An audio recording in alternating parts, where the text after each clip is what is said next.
दोस्तों, आज की कहानी हमारी हर एक पति पत्नी के लिए है जो जीवन के अंतिम क्षणों तक एक दूसरे के लिए जीते हैं और एक दूसरे का साथ निभाते हैं। एक कार्यक्रम हो रहा था जिसमें कुछ शादीशुदा जोड़े हिस्सा ले रहे थे। जिस समय प्रोफेसर मंच पर आए, उन्होंने नोट किया कि सभी पति पत्नी शादी पर जोक कर हंस रहे थे। ये देखकर प्रोफेसर ने कहा कि चलो पहले एक गेम खेल लेते हैं, उसके बाद अपने विषय पर बातें करेंगे। सभी खुश हो गए। और कहा, कौन सा गेम? प्रोफेसर ने एक मैरिड लड़की को खड़ा किया और कहा कि तुम ब्लैक बोर्ड पे ऐसे 25-30 लोगों के नाम लिखो जो तुम्हें सबसे अधिक प्यारे हों। लड़की ने पहले तो अपने परिवार के लोगों के नाम लिखे, फिर अपने सगे संबंधी, दोस्तों, पड़ोसी और सहकर्मियों के नाम लिख दिए। अब प्रोफेसर ने उनमें से कोई भी कम पसंद वाले 5 नाम मिटाने को कहा। लड़की ने अपने सहकर्मियों के नाम मिटा दिए। प्रोफेसर ने और 5 नाम मिटाने को कहा। लड़की ने थोड़ा सोचकर अपने पड़ोसियों के नाम मिटा दिए। अब प्रोफेसर ने और 10 नाम मिटाने को कहा। लड़की ने अपने सगे संबंधी, दोस्तों के नाम मिटा दिए। अब बोर्ड पर सिर्फ 4 नाम बचे थे, जो उसके मम्मी पापा, पति और बच्चे का नाम था। अब प्रोफेसर ने कहा, इनमें से 2 और नाम मिटा दो। लड़की असमंजस में पड़ गई।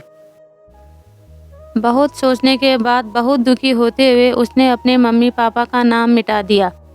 सभी लोग स्तब्ध और शांत थे, क्योंकि वो जानते थे कि ये गेम सिर्फ वो लड़की ही नहीं खेल रही थी, उनके दिमाग में भी यह सब चल रहा था। अब सिर्फ 2 ही नाम बचे थे, पति और बेटे का। प्रोफेसर ने कहा, और एक नाम मिटा दो। लड़की अब सहमी सी रह गई। बहुत सोचने के बाद रोते हुए अपने बेटे का नाम काट दिया।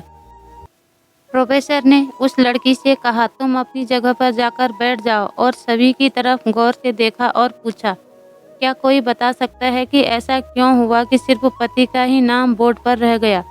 कोई जवाब नहीं दे पाया। सभी मुंह लटकाकर बैठे थे। प्रोफेसर ने फिर उसी लड़की को खड़ा किया और कहा, ऐसा क्यों? जिसने तुम्हें जन्म दिया और पाल पोस कर इतना बड़ा किया, उनका नाम तुमने मिटा दिया। और तो और, तुमने अपनी कोख से जिस बच्चे को जन्म दिया, उसका नाम भी तुमने मिटा दिया। लड़की ने जवाब दिया कि अब मम्मी पापा बूढ़े हो चुके हैं। कुछ साल के बाद वो मुझे और इस दुनिया को छोड़ के चले जाएंगे।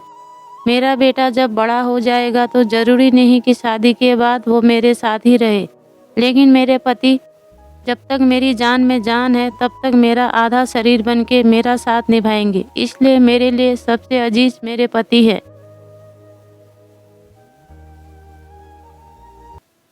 प्रोफेसर और बाकी स्टूडेंट ने तालियों की गूंज से लड़की को सलामी दी। प्रोफेसर ने कहा, तुमने बिल्कुल सही कहा कि तुम और सभी के बिना रह सकती हो, पर अपने पति आधे अंग अर्थात अपने पति के बिना नहीं रह सकती।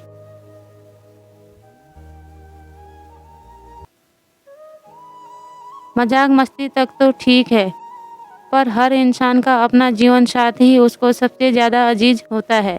ये सचमुच सच है। For all husband and wife, कभी भूलना मत।